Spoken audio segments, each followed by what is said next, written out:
bienvenue dans ma citadelle, je vous retrouve aujourd'hui pour une nouvelle vidéo. Et aujourd'hui j'avais envie de vous parler des 10 sorties littéraires du mois de septembre qui me faisaient grandement envie. Donc je ne sais pas si vous êtes au courant des grosses sorties qui arrivent au mois de septembre. Moi j'ai jeté un œil sur Booknode comme je le fais régulièrement, ne serait-ce que pour vous poster les sorties du jour que je mets tous les matins sur Facebook, comme vous pouvez le voir si vous me suivez sur Facebook. Je vais vous parler de celle qui me tente grandement. La première sortie qui me tente de ce mois de septembre, c'est Le Prince Cruel de Holly Black, publié chez Rajo Éditions. C'est l'histoire de Jude, une jeune fille de 17 ans qui avait été enlevée avec ses sœurs quand elle était petite au monde des mortels et du coup elle se retrouve dans un monde de fae. Avec ses sœurs, elle a été élevée par les plus puissants fae du royaume. Je ne sais pas où ils se trouvent, je ne sais pas ce qu'il en est, mais il se fait que apparemment, comme elle est une mortelle, elle n'est pas une fae, elle n'est pas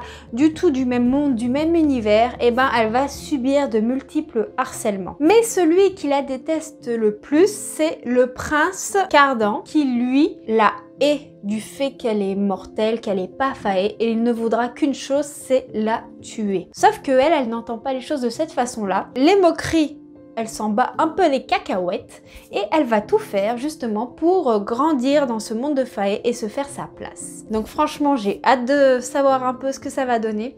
Le fait de voir des fae, ça m'a fait un petit peu penser à la saga ACOTAR que j'ai tout simplement adoré, qui a été un immense coup de cœur pour moi. Et du coup, j'ai hâte de voir ce que cette nouvelle histoire de fae peut donner. Deuxième sortie qui me tente complètement et grandement, c'est le dernier tome de la saga Our Little Secret de Emma Toyama, édité chez Pika. Alors, je ne vais pas vous faire le résumé de ce 8e tome, déjà puisque c'est le dernier tome de la saga, donc on va éviter tous les spoils, et non seulement puisque ça fait déjà un petit moment que je vous parle des premiers tomes de cette saga.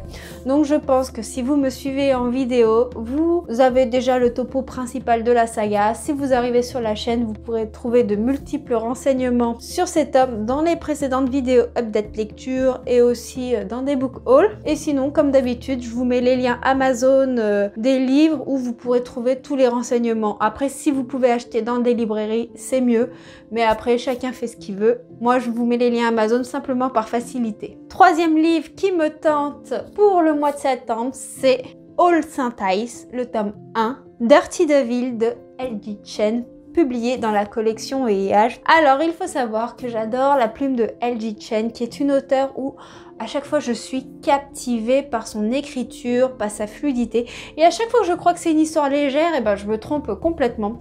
C'est une histoire poignante qui vous prend aux tripes. J'avais tout particulièrement aimé Le Voleur de baisers, mais aussi par exemple No Tears for You. C'était les deux histoires que j'ai préférées de cet auteur, mais il y en a encore un paquet. All Saint Ice nous raconte l'histoire de Daria, qui est la fille populaire du lycée, capitaine des Pom-Pom Girls, et en fait elle a tendance à terrifier un petit peu les gens. Tout le monde la craint et elle fait la loi à All Saint Ice. Mais un jour, son trône de reine du lycée risque de s'effondrer, tout simplement puisque Mal va faire son retour dans la vie de Daria. Sauf qu'apparemment, Mal et Daria, ils ont un passé un petit peu, on va dire, dark, et quand Mal va revenir dans sa vie, ça va tout bouleverser.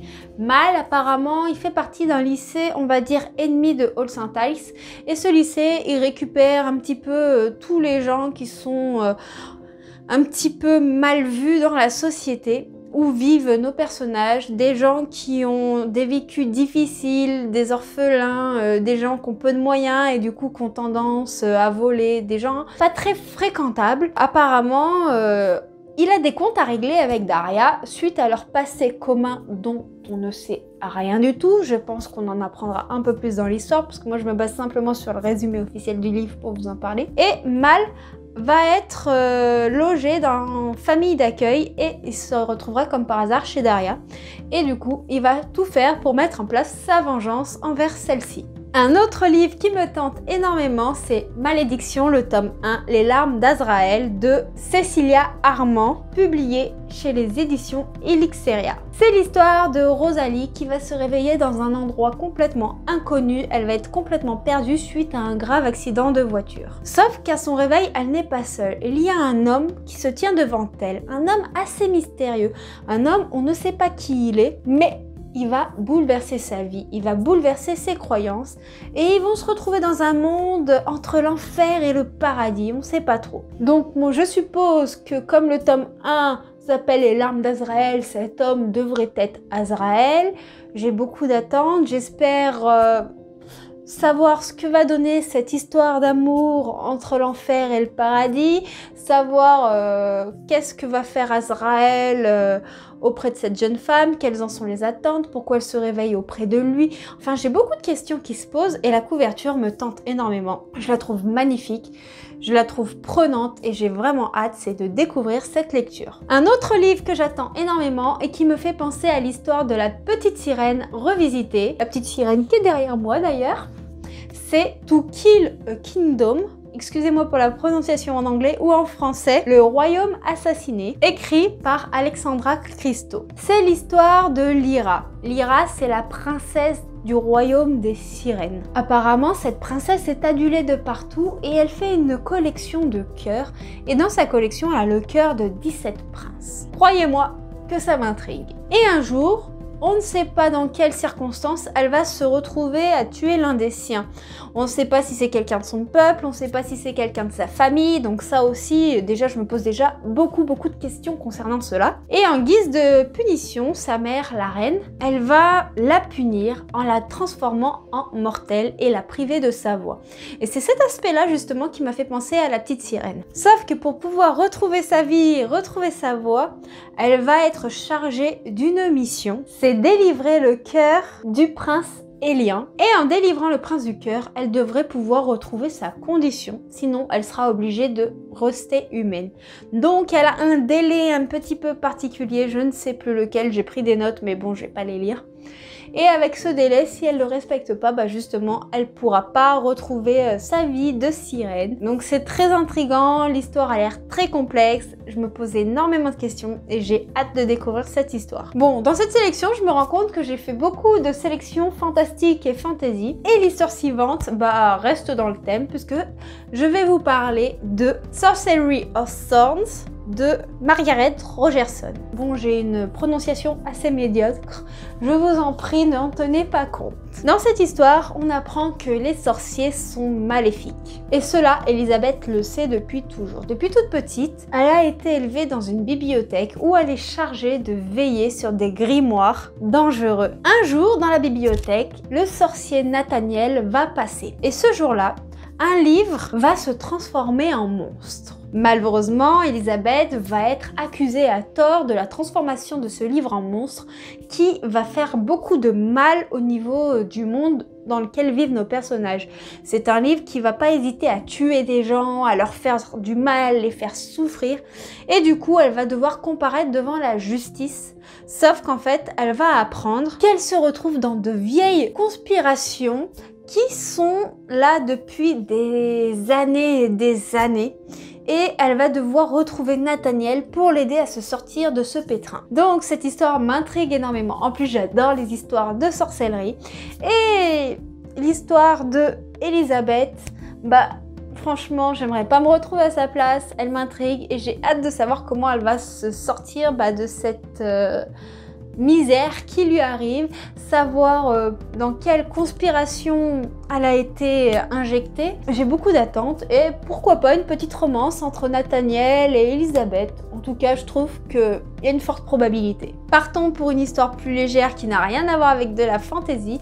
Un autre livre qui me tente de la collection est H de chez HarperCollins, The Revenge Plan de Linda Kage ou Kage, je sais pas comment ça se prononce. C'est l'histoire de Haven qui va découvrir que son petit ami la trompe en rentrant dans sa chambre d'étudiante avec sa colocataire. Pour se venger, elle va se servir de Vic, qui est l'ennemi juré de son ex. Sauf que Vic est terriblement attirant. Et la tentation va être redoutable. Donc ensemble, ils vont faire en sorte de se venger de son ex, mais peut-être que la vengeance les amènera sur un autre terrain. En tout cas, c'est fort probable. Repartons dans un monde fantasy avec les Chroniques d'Elraël, le tome 1, le baiser du soleil de H.P. Odalis. Alors déjà, j'ai flashé sur la couverture de ce livre. En fait, j'adore les couvertures de tous les livres fantasy, donc je crois que vous allez m'entendre dire que j'ai flashé sur la couverture à chaque fois. C'est l'histoire de Descendra, une jeune femme nomade qui refuse de prendre place entre les conflits du peuple du soleil et du peuple de l'ombre. Je vous ai dit soleil, mais c'est lumière. Du peuple de la lumière. Un jour, elle va se retrouver traquée dans le désert. Malheureusement, il y a une tempête de sable qui va arriver de je ne sais où et elle va devoir trouver refuge dans le clan du soleil et c'est un des clans les plus puissants. Et du coup, malheureusement, elle va être obligée de prendre part à ces conflits qu'elle essayait d'éviter à tout prix puisque elle voulait vraiment pas être au milieu de ces histoires, elle était complètement neutre. Sauf que pour survivre dans ce clan, ça va pas être facile, surtout face à Eros. Eros qui est le dirigeant du clan du soleil, surtout quand il y a des règles tacites qu'il faut respecter, comme quoi les différents clans ne doivent pas se mélanger. Du coup, je suppose qu'entre Eros et elle, va y avoir des petites choses qui vont se passer et que l'univers autour d'eux va mettre des complications dans leur roue et je sais pas ce qui va se passer mais j'ai beaucoup d'attentes. En tout cas, l'univers m'intrigue, j'ai hâte de savoir ce que c'est le clan de la lumière, le clan de l'ombre et surtout de découvrir l'histoire de cette jeune femme qui refuse de prendre part entre les différents clans. Du coup, qui est-elle? D'où vient-elle? Qu'est-ce qui lui est arrivé? Qu'est-ce qui va lui arriver? Enfin ça, on verra en découvrant l'histoire. Maintenant, je vais vous parler d'une autre sortie qui sort début de septembre. C'est les Noces mécaniques de Marie Kneim, publiées chez les éditions Plume Blanche. Dans cette histoire, on apprend très rapidement que un lien alchimique unit les couples mariés. Clara n'a rien contre ça, au contraire, elle s'en fout et elle est fiancée par amour, mais un jour, en fait, son mariage va capoter et elle va être contrainte d'épouser un inconnu. Seulement, cet inconnu, lui, se fout complètement du mariage et n'a pas du tout les mêmes attentes qu'elle. Alors, sachant qu'il y a un lien qui les unit, elle va se poser des tas de questions. En faisant ses petites enquêtes pour répondre à ces questions, elle va découvrir de sombres secrets, lesquels, je ne sais pas. J'ai envie de découvrir ça. Et j'ai beaucoup entendu de bien des éditions Plume Blanche, donc j'ai hâte de voir un peu ce que ça va donner. D'ailleurs, j'ai commandé 2 tomes chez eux que j'attends toujours. Malheureusement, la poste a perdu le colis, donc faut que je patiente un petit peu. Mais j'ai entendu vraiment beaucoup de bien concernant leurs éditions, concernant leurs histoires, que j'ai vraiment hâte de découvrir celles que je vais recevoir, et notamment celle-ci qui sort au mois de septembre. Dernière sortie qui me tente pour les sorties littéraires du mois de septembre, c'est Alpi the Soul Sender, c'est le tome 1, écrit par Rena, publié chez les éditions Clown. Donc c'est un manga, un seinen plus précisément, et c'est, si je me trompe pas, une série en 3 tomes, donc c'est assez court. Du coup, moi j'aime beaucoup ce format-là. Apparemment, nous serons embarqués dans une fable écologique et fantastique. Donc j'ai hâte de voir comment on peut mêler de l'écologie dans un monde fantastique, sachant que souvent dans les mondes fantasy et fantastique, nous n'avons pas les voitures, nous n'avons pas les avions, nous n'avons pas tout le matériel électronique que l'on a actuellement. Du coup, je suis très curieuse de découvrir comment on peut mêler ces différents éléments. Apparemment, Alpi, c'est une jeune fille qui fait partie des mages et des mages de l'élite. Donc déjà, qu'est-ce que c'est les mages de l'élite? Ça, je ne sais pas. Je pense qu'on l'apprendra justement dans l'histoire de ce manga. Elle est toujours aidée de son fidèle serviteur et ensemble, ils vont réaliser la mission qui leur est inculquée. Enfin, je crois que c'est pas le bon terme. C'est la mission en fait qu'ils doivent réaliser puisque ça fait partie de leur travail, qui est de délivrer les âmes des esprits et surtout d'absorber la pollution magique. qu'est-ce que la pollution magique? Ça, c'est ce qui m'intrigue. Et justement, je pense que c'est là que le côté écologique va faire son apparition. Et du coup, j'ai hâte de savoir comment la magie peut polluer et comment, du coup, elle peut l'absorber. Sachant que, d'après ce que j'ai compris du résumé officiel, c'est que le fait d'absorber la pollution magique, ça a un coût pour les mages. Et du coup, les personnages en souffrent. Et comment ils en souffrent, comment ils vont se sortir de cette souffrance? Que des questions. Et j'ai hâte de trouver toutes ces réponses. Voilà, c'est tout pour les 10 sorties littéraires qui me tentent énormément en ce mois de septembre. Je ne sais pas si je les achèterai toutes, puisque franchement, faut être honnête, ça a un coût. C'est pas avec mon petit salaire que je peux toutes me les offrir, il va falloir que je fasse un choix parmi celles qui me tentent le plus. Dites-moi vous si parmi ces sorties littéraires, il y en a qui vous tentent, ou s'il y en a d'autres que je n'ai pas citées qui vous font grandement envie.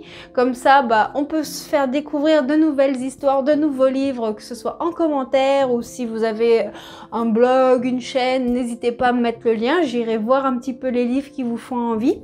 Je vous fais des gros bisous et puis je vous dis à bientôt pour une prochaine vidéo.